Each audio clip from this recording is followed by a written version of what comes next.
15 мамыр күні қателеспесем ДВК лидері деп айтамыз ғой, Мұхтар Әблязов митингке шақырған екен, оған ешкім бірақ келмеген сияқты. 0 адам шықты, иә. 0 адам шыққан. Солай ғой, иә. Ну что это, блядь? Петух закукарекал. Мен Мұхтардың позициясын, Мұхтардың ойын жақсы біліп отырмын. Ол Қазақстанда жалғыз монополиялық саяси күш, саяси партия қозғалысы орнатқысы келеді Қазақстанда. Ол бизнесмен, бірінші кезекте кәсіпкер.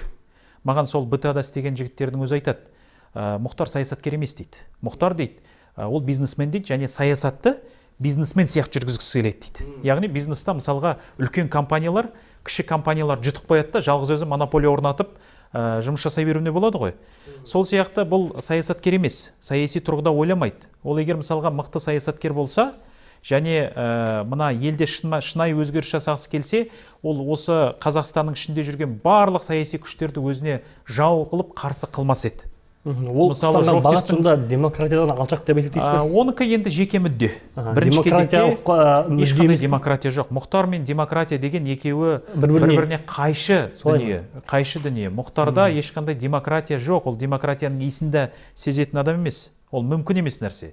Мұхтардың бірінші кезекте ойы, ол жақсы түсініп отыр. Мұхтардың, Әблязовтың Қазақстанда билікке келуге ешқандай мүмкіншілік жоқ. 0 деп айтуға болады. Өйткені ол сыртта отыр, ол сырттан Қазақстанға келем дегенше көп жағдай өзгеріп кетеді, және Мұхтар өте қорқақ адам. Тіпті Қазақстанда революциялық жағдай болғанның өзінде ол барлығын тастап самолеттен отырып Қазақстанға ұшып келуге ол жүрексінеді, қорқады. Сондықтан ол еш уақытта Қазақстанда бір билікке келейін, Қазақстанда өзгеріс жасайын деген ой жоқ.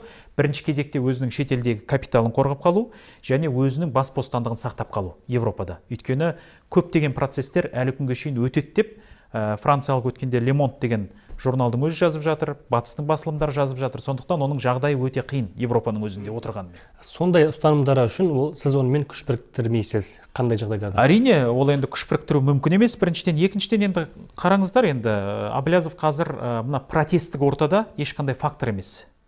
Ешқандай фактор емес. Енді 1 мамыр күні шақырды митингке. 4 адам шықты. 4 адам шықты. 7, 8, 9 шақырды. 0. Кеше 15-інде шақырды. 0. Ертең 22-сі тағы шақырып жатыр. Оған да ешкім шықпайды. Енді бізде де халық ақымақ емес қой. Біреу алыста отырып, сен митингке шық, сен барып құлатып таста, мен келем, саған басшы болам дегенге кім көнеді? С утра сторонников Демократической партии, инициативной группы, задержали порядка 50-70 человек. Там можно опять же посчитать по видео, по фотографиям. И после обеда, порядка тоже человек 80-100. Это то, что лично я видел. Митинги 22 февраля в разных городах Казахстана освещали 8 корреспондентов Азаттыка. В Алматы, Нур-Султане, Актюбе и Шымкенте репортеры видели задержание около 200 людей. Видеокамеры Азаттыка запечатлели задержание больше 53 человек. В субботу проходили 2 митинга. В 11 утра протестовали сторонники инициативной группы по созданию демократической партии. Они выступили против давления на своих активистов в регионах. Во второй половине дня вышли сторонники ДВК по призыву живущего за рубежом оппозиционного политика Мухтара Әблязова. Полиция заявила, что митинги не санкционированы. Некоторых активистов полиция забрала из дома еще до начала митингов. Адам өзі күресу керек, іште күресу керек. Мұхтар тіпті Қазақстанға келе алмаса да, сол жақта Европада қаншама қазақтар бар. Солардың басын біріктіріп, басын қосып, сол жерде неге бір билікке қарсы күш ұйымдастырып күреспейді? Сіз шыққалы бері осы саяси ортаға, алаңға оның беделі негізі төмендей бастады. Солай болды ма? Енді солай деп айтуға бола ма? Ол өзінің беделін өзі құртты деп ойлаймын. Сіз бірақ әсер еттіңіз ба? Өзінің беделін өзі құртты. Енді әрине біздің қазір өзіміздің үлкен аудиториямыз бар, біздің өзіміздің қолдаушыларымыз бар, жақтастарымыз бар. Сосын халықта түсінеді ғой. Кімге бару керек екен? Елдің ішінде жүрміз. Елдің ішінде жүрміз. Автозаққа түссек бірге түсеміз. Сотталсақ бірге сотталамыз. Айыппұл салса біз соның қасында айыппұлын бірге жинап береміз қаражатын.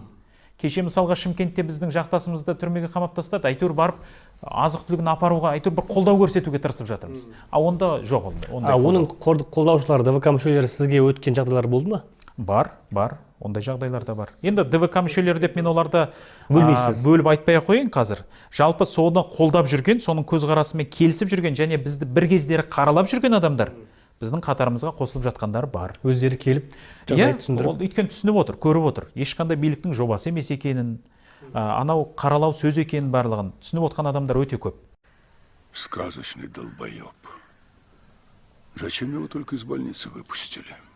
Иә, дегенмен де Жәке, билік қаласа біздің енді күші мықты ғой. Құрылымдары бар. Кез келген оппозиция өкілінің үнін өшіре салады. Сіз соған келісесіз ғой, егер де қатты қалайтын болса. Қолдарында мүмкіндік бар. Мүмкіндік бар.